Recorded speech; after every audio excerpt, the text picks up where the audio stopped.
Hey there, NPCs, and welcome to Rules of Cool, where we interview very special guest creators, gamers, designers, and world builders. I'm your host, Triz, and today we'll be chatting with Jeremy Bennett and Stephen Holmes from the Boosted Reality team. Drop your NPC down in the chat to be entered for a chance to win a full Rift Zone Contact campaign box set. That is it was already discounted on the Kickstarter, a $159 value already marked down for backers with 30 miniatures, 15 reversible map terrain tiles, 2 augmentation reality anchors, 4 sets of team unit tags, printed QSR, a post-apocalyptic rulebook PDF, and a free download of the Rift Zone Contact app for iOS or Android upon fulfillment.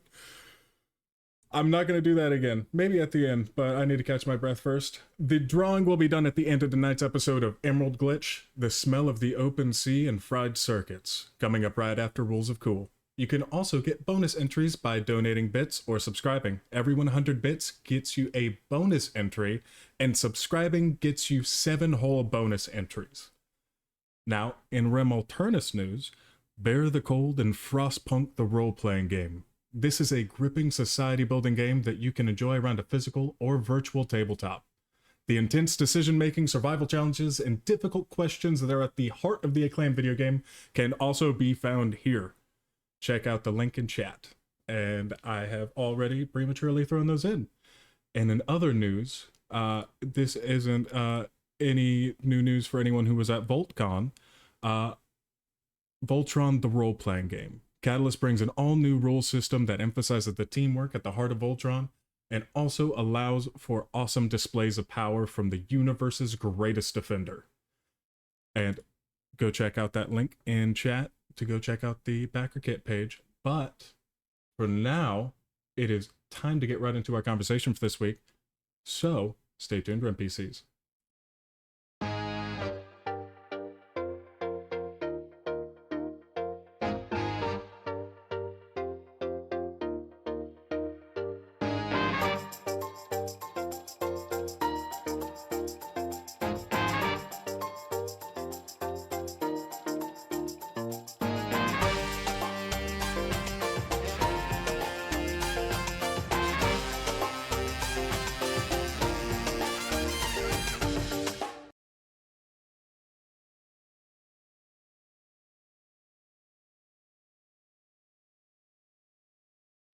All right, welcome back, NPCs, and welcome back to y'all. How are y'all doing? Doing good. How are you? Yeah, really well. Fantastic. I've, of course, I have heard a lot about you guys, but actually, seeing y'all's faces is a wonderful treat because I haven't been in. I've seen all of your art and graphics and stuff, but to actually be able to see the faces is wonderful. We've been busy for sure, and we're really excited to be here. So thanks for having us on tonight. No doubt. Of course. Well, as we always like to start the show with, what is your history as gamers? Oh, that's a great question. Yeah, I mean, I've been playing board games since I was probably 8 or 9 years old. Used to go to the community center and played Cosmic Encounters and Evolution and a bunch of other really old school board games. They were always a little kind of off the beaten track. Played D&D since I was in junior high, almost always the dungeon master, of course. Oh, a forever DM? Forever DM, yeah. Although I love it. It's the creative process. It's so much fun. And I used to make games with friends. We would build little models and we'd make a whole game around the models that we would build and come up with the rules and then play in our bedrooms. And so it's been a part of my life from as far back as I can remember. That sounds really familiar. The funny thing about working with Steve is that every time I let him tell a story first, I then need to go back and, okay, well, I've got the same thing to say, but I have to say it differently. Yeah. But I too started games from way back, from just pulling together toys and making up our own games. We got to the point where folks would come around to my place and be like, hey, what game have you made up today? And then it was wonderful getting into video games on the old TI-94, and then getting into the Sega, and I worked on the Dreamcast for a while, which was absolutely a treat. I too have played a lot of D&D, also a lot of GURPS back in the day. Loved learning new rules systems, or I shouldn't say that. I loved exploring new rules systems. I hated learning new rule systems.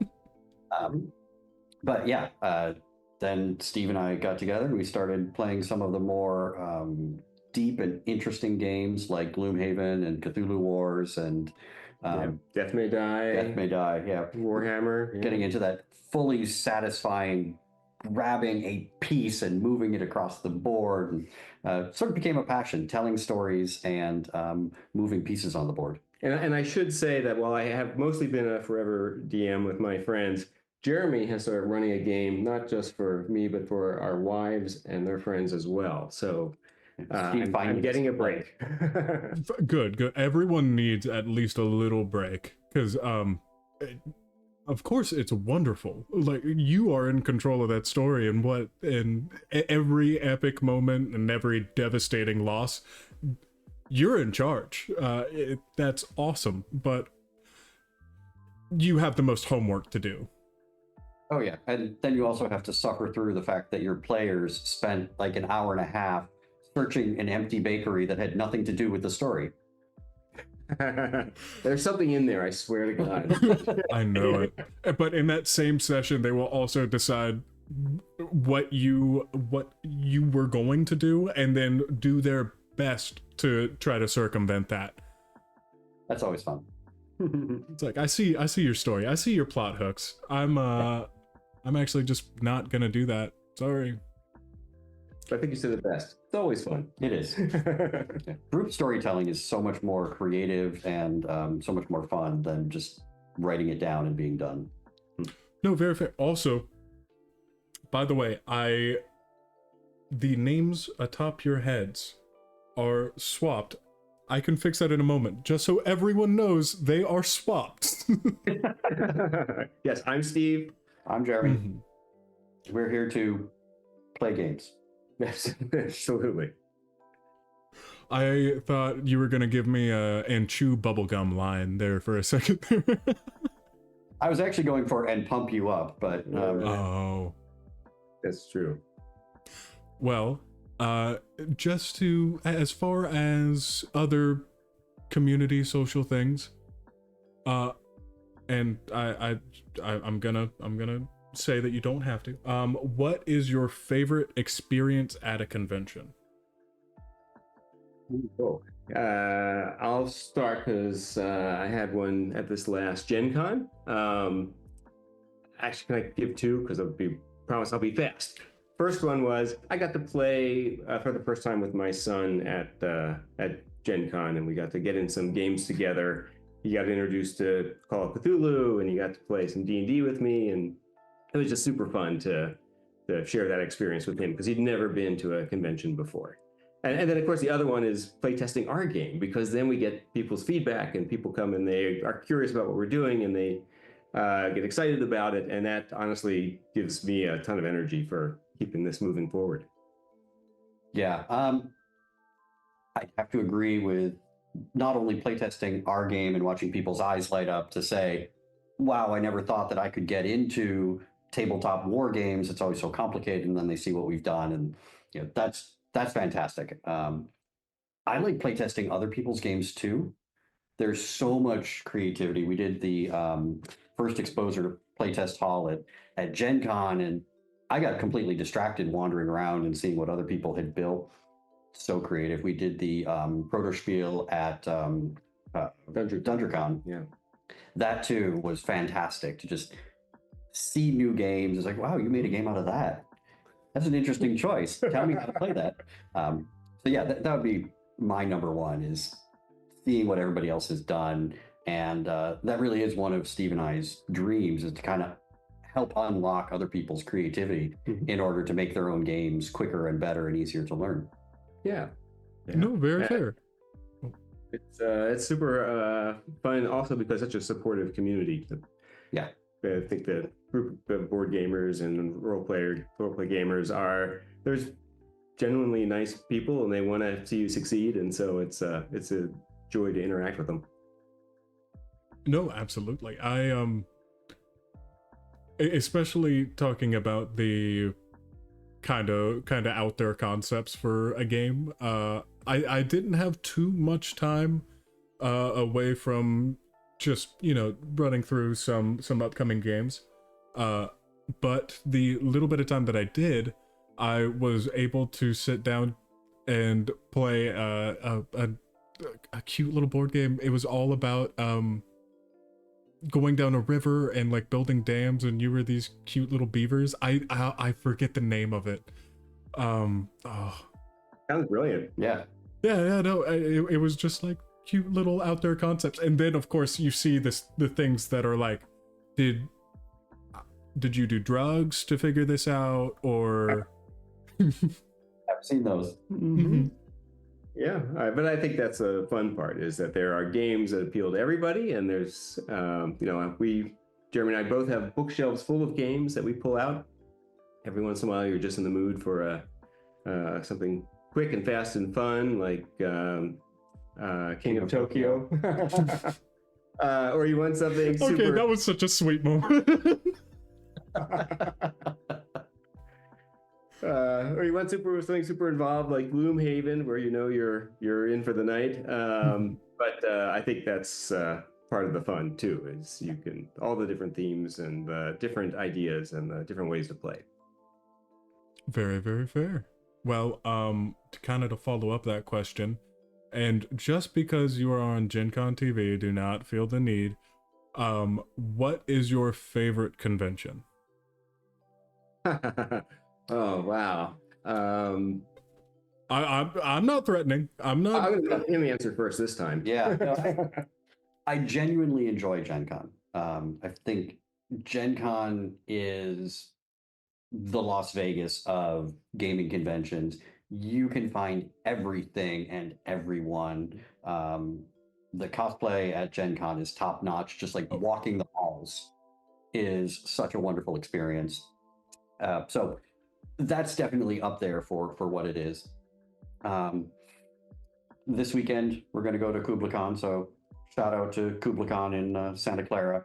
We'll be playtesting some more there as well. Also a great little con. So I have to say, it may sound trite, but I pretty much enjoy everywhere I go. That does sound trite. Mhm. Yeah. I mean, there's something to say about.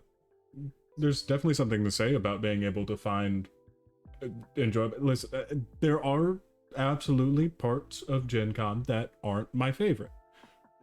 Like having to, make sure that my feet don't explode, or you're trying to find a hamburger for less than $25 is also a bit of a challenge. So, exactly. But it's a great con, and it's nice that we have some local ones here in the Bay Area too that we get to go to, because it's a lot easier for us to get to. Mhm. Gen Con is a ordeal to get to and Plan for it a year in advance and budget for it too. Yeah, but it's, I mean, again, we always have a blast when we go to the conventions. It's our tribe. No, very. I mean, plus anywhere that you guys are going for marketing or play testing, you're going together. So you or I'm assuming anyways. So being able to walk around as just a whole unit is wonderful. Absolutely. Oh no! So I just saw chat, Gen Con and the Saga of the Bloody Boots. That's so rough. Yeah. You need to bring a few pairs of shoes and lots of socks. And plenty of deodorant.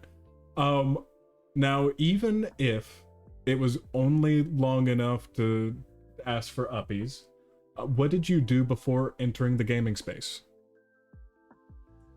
And I mean entering, not playing board games, during family night. I mean, you answer that two ways, I would say. Career-wise, before we decided to start Boosted Reality and become a game company, I spend a lot of my time in tech, building software. And honestly, that's where Steve and I have overlapped in our careers a lot. Is we both were key lead engineers on WebOS when we were making the Palm devices. We were both key working at Intel building new devices and augmented reality glasses and watches and things like that. So, Ooh. career-wise has been tech, and more tech. Early in my career, I had the pleasure of working for a tiny little company called SegaSoft, where we built a whole back-end network for the Dreamcast before it launched. So that was kind of my early exposure to gaming. And then I'd say, not career-wise, I can't remember a time where I wasn't participating in the gaming space. Yeah.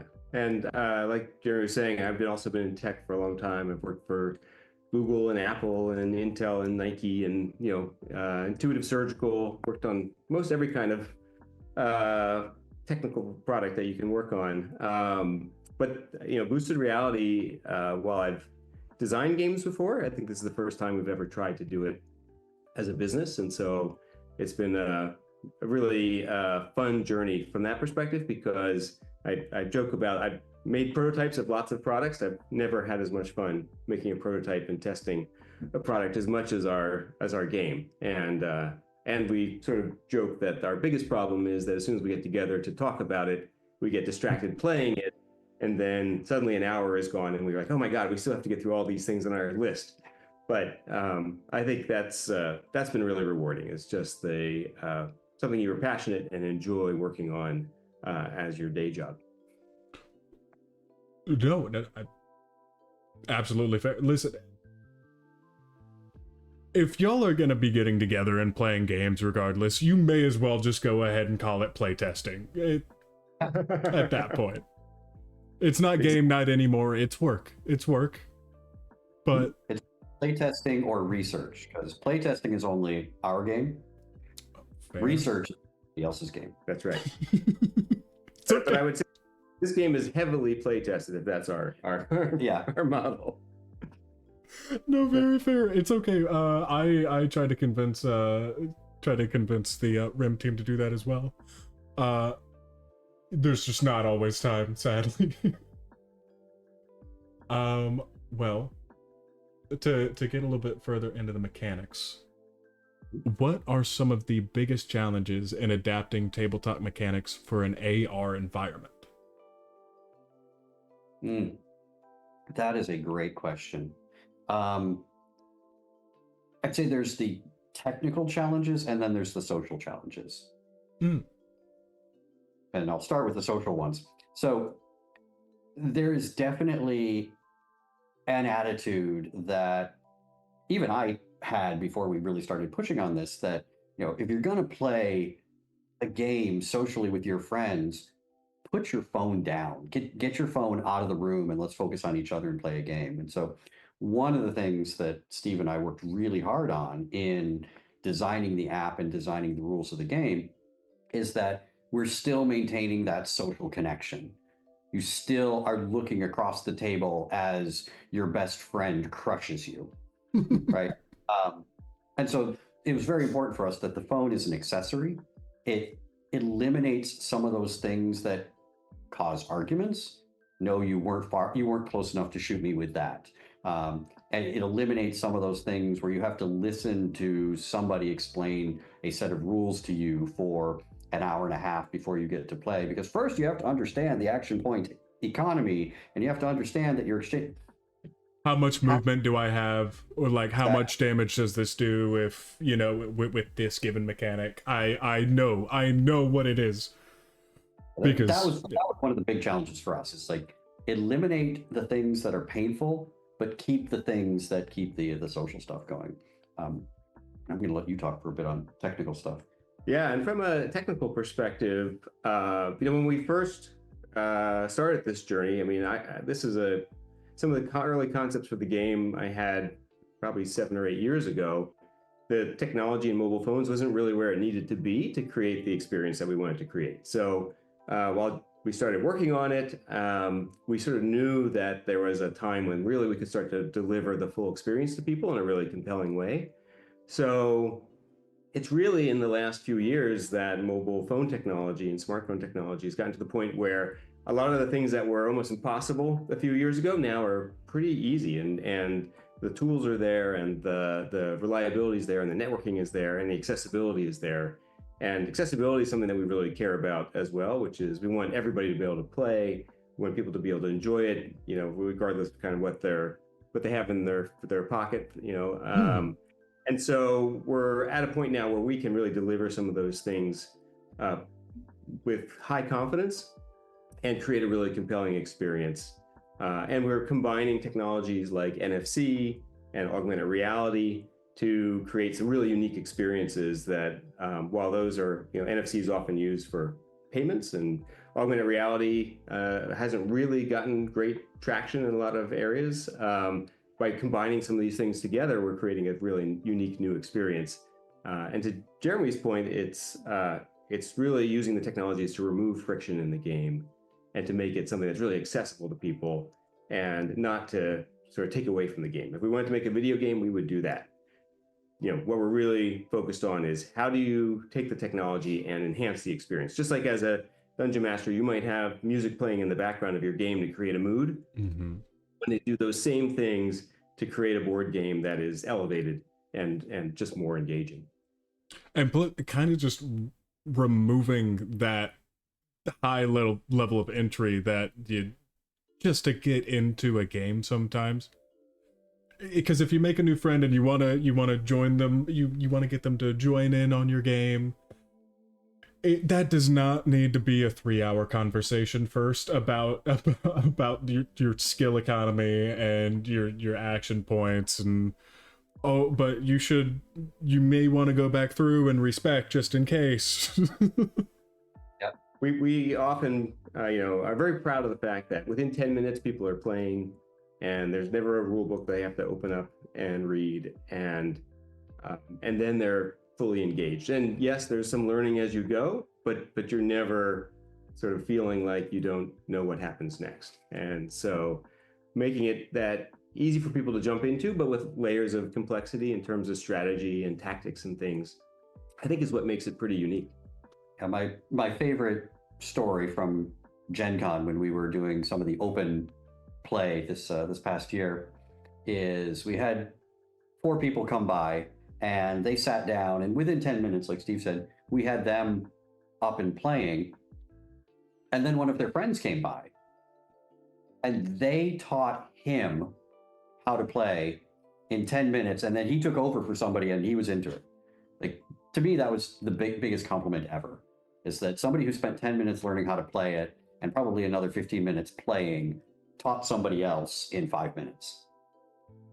That is actually really sweet. I can't get enough of that. Oh.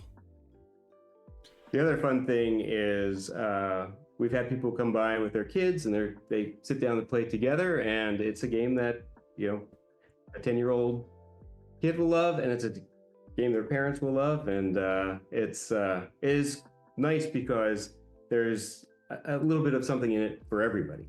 And it still has enough, I'm sure, more than enough technical room to where if you wanted to get into more advanced play, that you... Yep. Absolutely. Low floor, high ceiling. Exactly. Yeah, it's nice for us, as Steve said, if we wanted to build a video game, we would have built a video game. Mm-hmm. But a lot of the mechanics that people are used to in video games, where you can get in at sort of the shallow surface and get through an entire game, but as you dig into it, you can get into skill trees, you can get into the tactical advantage of moving through a forest versus climbing through the mountains. You can get into some of the strategic aspects of hiding behind buildings and then popping out and then shooting and then backing behind the building again. And as you get more into it, you start to learn that accuracy and damage of weapons and movement is conditional on terrain, it's conditional on distance, and you start to learn a lot of the kind of the deeper aspects to it. No, absolutely fair. That it's really nice to have something to where the basics of the game are just so out in the open so that you can get straight into like learning the genuine mechanics of the game, like going through different landscape, going through just all of those. It's really nice. Well, can you guys tell me, and I know that it's, you two came together initially, but can you tell me what was the moment where boosted reality came to life? I mean, actually started the company a number of years ago with my wife, and she and I sort of working on this. And I actually, it's a very funny story. I roped in Jeremy's son, who kind of wrote the first line of code for our prototype app, and Jeremy started to get more and more drawn in to the project. Sort of lured him in until he was doing most of the programming on his son's summer project. And then I think we decided that we had something that was really pretty magical to build and to share. And so we decided to really take it seriously and both dedicate the time and energy to making the company really come to life. Mm-hmm. Well, absolutely fair. Yeah. It's a fun story, actually. We've been having a blast. It's also interesting that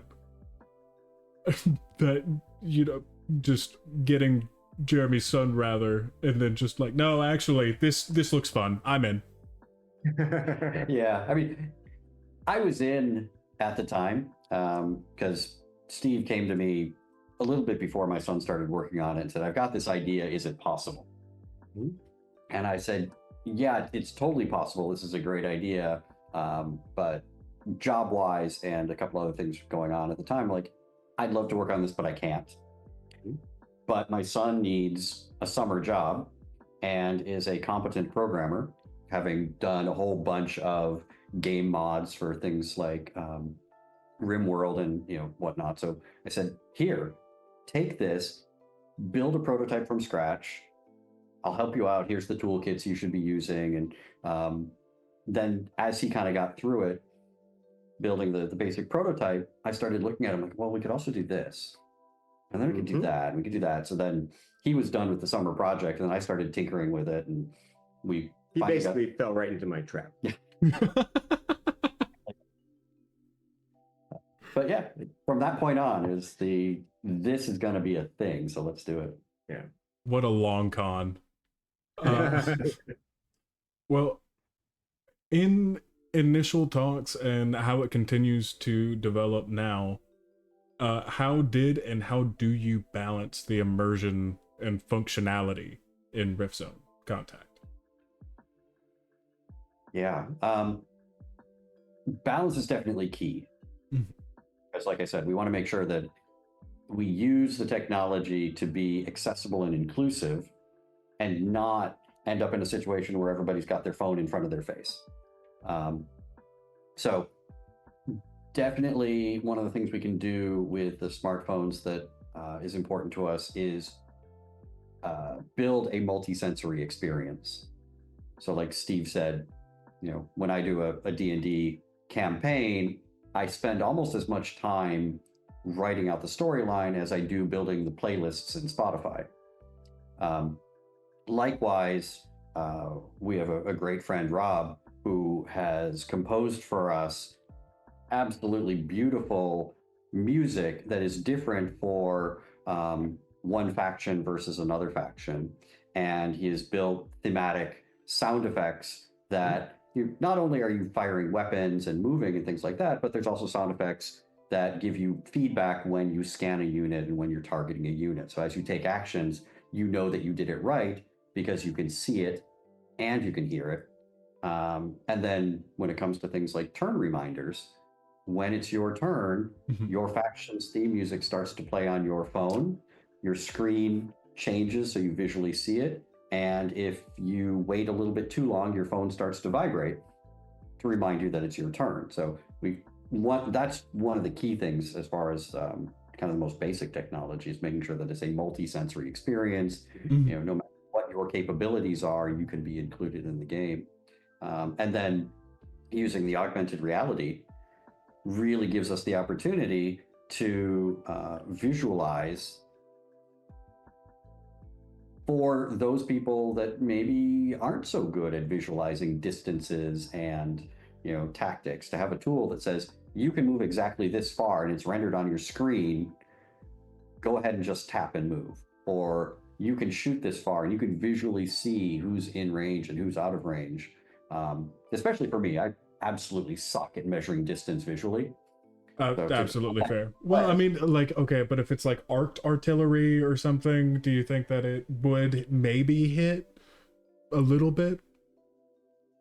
Yeah. Well, we have area of effect, so you can arc your artillery to the maximum range, which is controlled based on the thrust velocity as it leaves the barrel, and it's going to land somewhere. And yeah, then the damage pattern is going to hit things that are a little bit beyond that range. But a lot of this is just physics, and physics is just math, and math is just computing.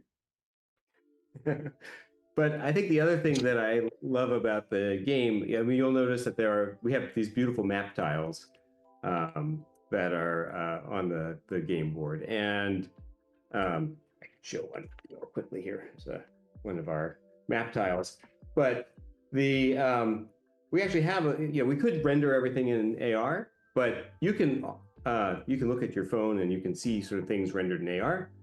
You could also just glance at the tiles and the miniatures on them and still get a good sense. So you're not forced to go through this augmented reality world. You can also have a really good sense of what's happening just by participating in this physical world. And so I think it's really important to us to maintain that balance and to make sure that, and I think, we're also, we love miniatures. I mean, very, very much.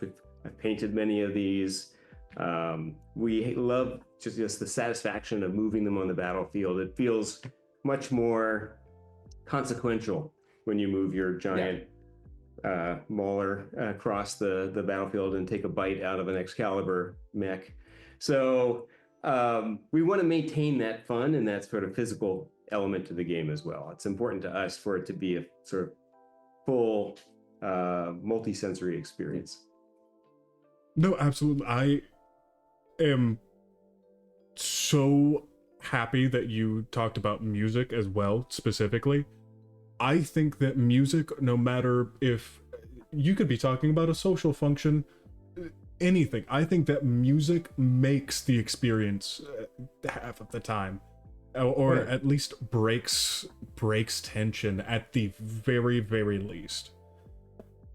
But being able to add atmosphere, especially tracks specifically from the from who you're playing as. Well, and every faction also has victory and defeat music, and it's very sad to hear your defeat music. But that's so engaging. Music, yeah. Listen, okay, on Shadowrun, like, it's kind of a joke, blah blah blah. My characters get in a lot of trouble and they get injured. I enjoy failing in games, like not just role-playing games, but also just games in general, because it's still fun.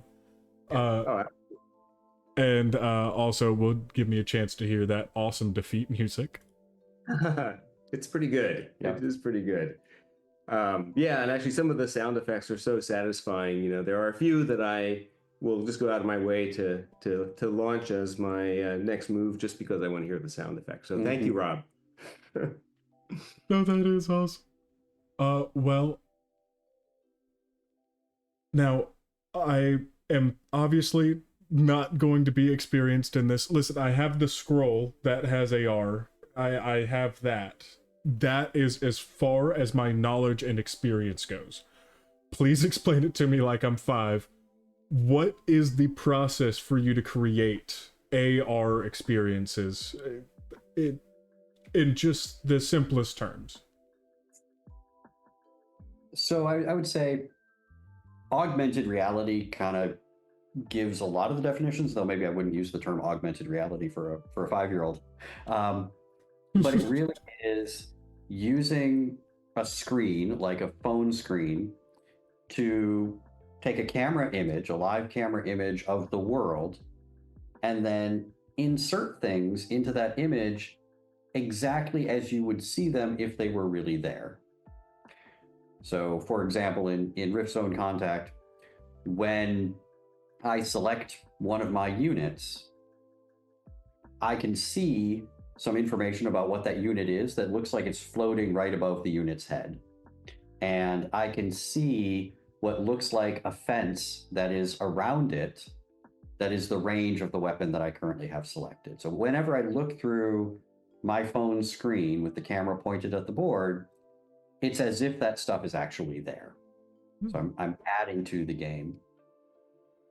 And I think the other kind of neat thing is because we've gone through the trouble of laying out these tiles with a bunch of beautiful images on them, created by our lead artist, we can then overlay on top of those projections of what that building looks like in 3D or what that forest looks like in 3D. And so you sort of get this full, I've always dreamed of like having the Dwarven Forge buildings and everything, but I need to mortgage my house to get the ones that I want.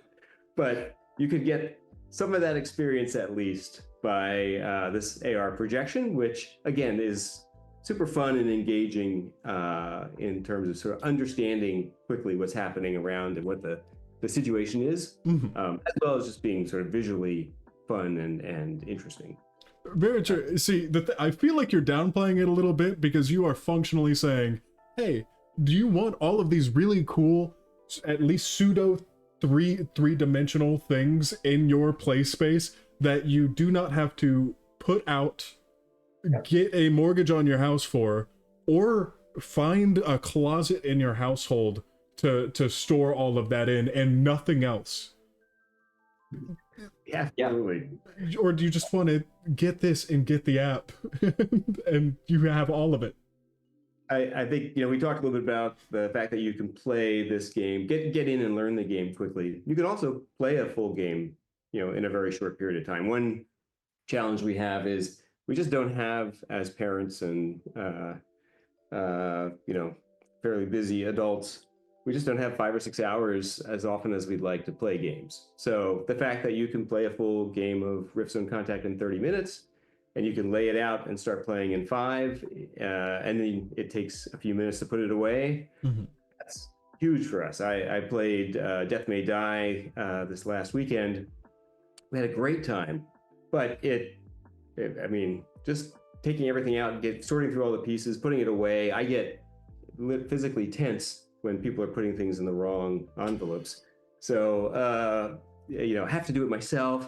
So it's okay. Don't worry. I saw what you were doing before the interview. You're okay. Thank you, Chris, for the call out there. But I think it is nice to have something that has some of the depth and complexity, and you can jump into that has low overhead for when you just have those 30 minutes to play and you want to hang out with your friends. Yeah. Or if you want to spend 5 to 6 hours playing, you can play through the full campaign. And like you said, Tris, it's not just having a closet full of 3D models, but also when people start to play our campaign mode, each level will give you the instructions on, if you want to, lay out the tiles like this. If you don't feel like laying out the tiles, it's all rendered in augmented reality. So you literally could just have 6 of your units and everything is not augmented reality, or you could lay out the tiles so that you get a much better visual approach. And then you can walk through level 1, level 2, level 3. Each set of victory conditions changes. Each part of the story unfolds as you start to learn about this evolving conflict between the United Earth Defense Force and the Scryox Collective. And you get to walk through the story very much like a video game, but all laid out on your table. And I would not be lying if I said that there have been times when Jeremy and I have been at a restaurant and we just pulled out some pieces and started playing over dinner. So no, that is really sweet. And this is coming from someone who has, a couple of wonderful groups of gaming friends. Sometimes I'm just saying that they may not be medicated enough, because it very often turns into something that can almost be recognized as the game that we were playing. because we're kind of talking about it, but also around it too. But it takes him about 30 minutes to completely lose focus. And being able to crack that out and actually play through something fully is that's going to be awesome. It's a lot of fun. We might be slightly addicted, I guess. Yeah. Playing. Well, because I want to hear it from y'all's mouths. What makes Rift Zone Contact stand out among AR tabletop games? I would say, given the fact that you said among AR tabletop games, Mm-hmm. The number one standout is the fact that we don't require anything that you don't already own. The only thing that is required to play Rift Zone Contact is the pieces that come in the box and the smartphone. So every other AR or even technology augmented game that I'm aware of in the past required some other piece of hardware. Either it's a table, or it's a light pen, or it's special equipment, which then needs to be supported. You know, you need a company to maintain it, blah, blah, blah. So one of the huge differentiators for Rift Zone Contact and the follow-ons to it is that it just requires your smartphone. So as long as Apple and Google are still producing smartphones and there's still an app store, we can keep publishing the app. And because it's all software as far as the augmented reality and the game rules engine, we can add to the rules, new modes of victory. So Steve and I love to play an elimination game, just knock your opponent off the board. But we also have King of the Hill. We also have Capture the Flag. We also have what we call the Gauntlet, which is you need to run a unit from one place to another place without having it be destroyed. So being able to kind of constantly add new modes of play, we'll be adding new units, we'll be adding new parts to the story, and we're going to be adding new factions. So that is one of the big things that differentiates us from both regular tabletop games. You don't necessarily need to buy an expansion. You're just going to get it as part of the app, as well as differentiates us from any augmented reality games that you may have seen in the past that have required some external equipment, and some of it's really expensive. Yeah, and I think there are some augmented reality games that are on mobile phones, but I think maybe one of the important distinctions for us is that we're a mixed reality game. So there are games like Pokemon Go is a augmented reality game, but there's nothing really physical about it. Yeah, no, it's just so that you can see the environment around you at the same time if you want to, if you really want to drain your battery that badly. But our game actually, we have the physical miniatures that you can paint and you can, get attached to, which, and in fact, we talked a little bit about the RFID and NFC technology. That's so that every one of these game pieces is individual and has a history. So you can know that this particular character has fought this character 5 times and has won 3 out of 5 and is starting to get kind of tired of him. And so there's a grudge that forms in the game. So there's all kinds of fun storytelling, evolution of the characters that we can do that would be very laborious if you tried to do it with a traditional tabletop approach. And so each of these becomes sort of individualized. You can name them yourself.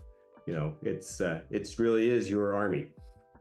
No, that's fantastic. Well, not only just the technology and the fact that you aren't having to effectively sign over and say, I'm renting this game from you, from a company, but also on top of that, the constant evolution of it. I don't have to go out there and buy, if I want a little bit extra story or a new game mode, if that. I can only imagine that you guys, with how much you guys have played this, that it is just way more game modes to come, likely before a ton before fulfillment, I'm assuming. Oh yes. Yeah. Yeah, we have a big appetite for and a long list of ideas of enhancements and things that we're looking forward to building. I think the most important thing to Jeremy and I right now is that the very first thing that we put out in the world is fun to play. We know there's layers and layers of video and audio enhancements we can do. There's tons of new gameplay options we can add. But if the first game you play isn't fun out of the box, then we haven't done what we wanted to do. No, absolutely. Oh, sorry. I love being just a little bit lazy. But I really like the idea of having these like monumental things. I have a VR set just right over there on the other side of the room. I absolutely love it. And I understand different things, but being able to have all of the cool things without actually having to have your entire place filled up with just knickknacks. Don't get me wrong, I love my more collectory items as much as the next guy, but sometimes it just gets a little bit too much. I need a spot to put my clothes sometimes. Absolutely. Yeah, I mean, I think that the other thing is that I do like the physical elements, and actually I like VR games too. It's just a VR is a very individual experience. Very fair. To us, we really want people to be able to be around the table shouting at each other as they play, and we have some fun ideas about how to make that interactivity even more dynamic and more engaging. So it's on the roadmap. Yeah. Fantastic. Well, and I was tipped off a little bit about this one. What role does community feedback play in evolving the game? Well, I'd say community feedback is absolutely critical to us. One of the, I've said it before, but I'll say it in a slightly different way. Because a lot of what we are providing is through the Rift Zone Contact app, it means that not only do we take all of our playtest feedback, we take feedback every time we play the game to say, oh, you know what? These two units cost about the same to draft them into your army, but the past 10 times that Steve and I have played, this one has won 8 of them. I think it's my better strategy, but go on. So we take that feedback and we balance them.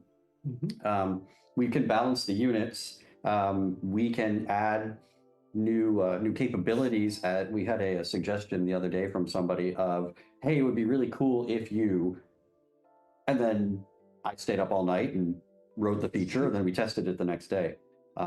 So that the literal feedback that we get through our Discord server has been absolutely critical in making the game successful. The feedback that we get directly from the app as things that play through has helped us to really balance the units and make sure that the rules are there. And we're going to just continue to do that even after we launch, is keep taking feedback, keep adding, and keep making it a better and more fun game. Yeah, I mean, I think that is one of the things we're really lucky with this approach is normally if you ship a board game, you don't really have a good way to know if it's just sitting on the shelf and has been there collecting dust for the last 5 years, or if somebody's playing it every day. And we will be able to get some feedback from our users as they play the game in terms With permission. With permission, of course. Jeremy has a background in security, so that's private. Thank you for keeping us safe, Jeremy. That's right, absolutely. But that sort of ongoing interaction and the ability to take that feedback and then to actually put that into the game, I think is one of the things that makes it unique and is really important to us because as much as we love the game, we're building it for the community of players, and we really want them to have a blast. And if they're not, then we can fix it. Yeah, and the final little piece of joy that I get out of this is not only do we take and incorporate feedback out of game from the community, the success or failure of the factions in each battle as they play will impact the way that the game plays over time. So factions have morale, individual units have morale. So because we've got a central game server that is keeping track of all of this, the tides of war will shift as players play real games. Oh, that is so cool. Is it going to be regional, or is the entirety of the people playing the game? We haven't decided yet. Fair to enough. be honest, the beauty of being mid-development on a lot of this stuff is we take community feedback. So community, what's better? Should it be regional? Should it be global? It'll definitely become regional as our factions divide into affiliations. But as far as the physical presence of people playing the game in the real world, we'd love to hear feedback on whether people would like to see that on a local level or a global level. Yeah, maybe both, depending on what that would look like. Maybe like a base, a small like isolated base out in the middle of just the enemy. Well, I will say one thing that we do cherish is the feedback from people who've played the game or have interest in the game. It's really helped us steer the things that we focus on, and that back and forth is really what's going to make this successful and fun to play. No, absolutely. We are getting kind of close, but do y'all have anything else exciting coming down the pipeline? Definitely. Yeah. So, one of the fun things about this, I talked a little bit about how each of these miniatures is, special unto itself. One of the fun things we've been playing with is the idea that you can take a unique tag and put it on any miniature that you have and bring that into the game. So if you wanted to see how your 5th level wizard does against a large battle tank, we can look to a future where that's possible. So the idea that we really want this game to be something that people can participate in lots of different ways, and one way might be to build out your whole army of Pokemon action figures that you have and bring them into the game. Yeah, the name of the first game obviously is Rift Zone Contact, and we intend that to be the first in a series of what we're calling the Rift Zone Odyssey, all centered around this rift that has been torn in space-time by the interaction between the humans faster than light travel and the Skryox faster than light travel. But from a storytelling aspect, this gives us the ability to bring lots of different things through the rift. Right? I don't want to call it a multiverse of madness because that might be copyright infringement, but it does mean that if you want to bring in one of your action figures and stick a tag on it, define what the powers and the capabilities of that new figure are, and bring it into the battle. So that is the rift in Rift Zone Contact.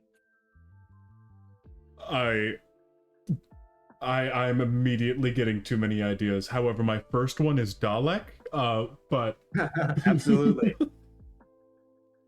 And also my you guys can see it, they can't, but I have a little zombie holder over there that I made out of clay. That, unless that's too big, I don't know if that would be too powerful. That's the fun thing about the idea that we have, which is that the game balance will be maintained as you build your own units. So we have a approach for that. So we are looking to this future where this is grows from kind of our ideas to the community's ideas, and that's another piece of it that we're really excited about. I'll take the opportunity now to do one of these and say, actually, the game calculates what the point cost is for any particular unit based on the abilities of the unit. So if you define your zombie beholder as something super powerful, then it would cost you a lot to bring it into the game. And so your opponent might have a whole bunch of medium powered units versus your one powerful unit, which makes for a really fun game. Absolutely.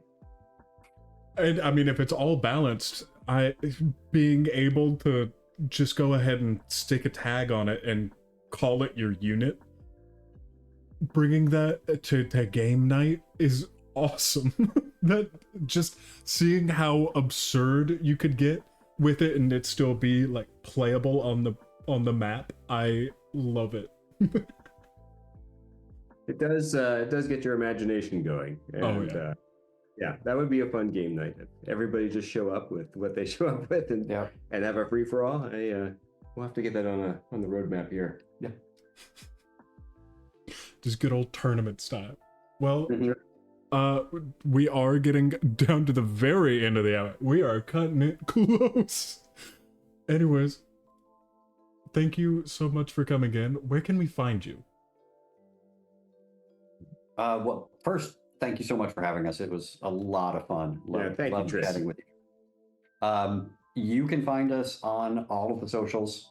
We are Boosted Reality or Boosted Reality LLC on Instagram, Facebook, YouTube, TikTok. You can also find us on Discord. We post our Discord invite to all the socials on a fairly regular basis.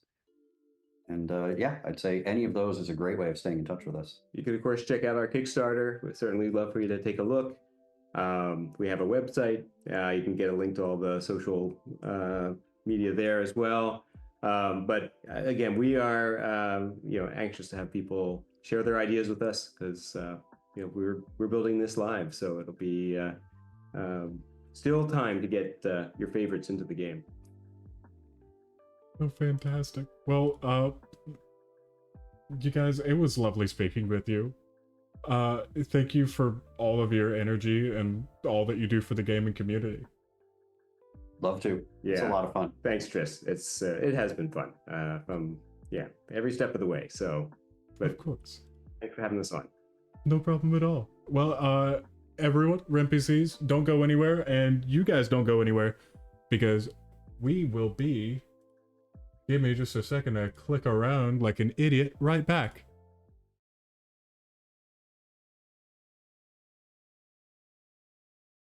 Hey there, NPCs. Don't forget that we have a wonderful giveaway of a full Rift Zone Contact campaign box set. I'm not doing the full spiel. You can read it right here. Thank you so much to the Rift Zone team for this fantastic giveaway over at Boosted. Type RemPC in the chat for your free enter to win, and don't forget to get bonus entries. All funds help to pay our cast and crew and keep producing content. Thank you all for joining. Now on to our episode of Emerald Glitch, the smell of the open sea and fried circuits. See you there, RemPCs.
Can I just ask, what does a summoning tea kettle look like? Oh, a summoning tea kettle. It is made out of cast iron that has been painted ritually with symbols in blood, obviously, that are then coated Obviously. and shellacked over so that they don't flake off. That way it can last for centuries. And we use a nice clear coat though, so you can see them quite nice, quite clear. We mix in with the blood. We mix in the iridescent paint, so it gives us a nice little beautiful shimmer, especially as it heats up. And as you heat it up, that's where the magic happens, because that is when all of the symbols start to glow and get bright and beautiful. And as the tea kettle whistles, that is the summoning ritual complete. If you have an interest in using the summoning tea kettle, or taking part in any of the other worlds in our games, you don't have to have experience.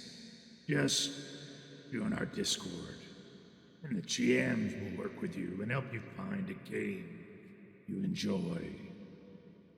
The link is in the chat.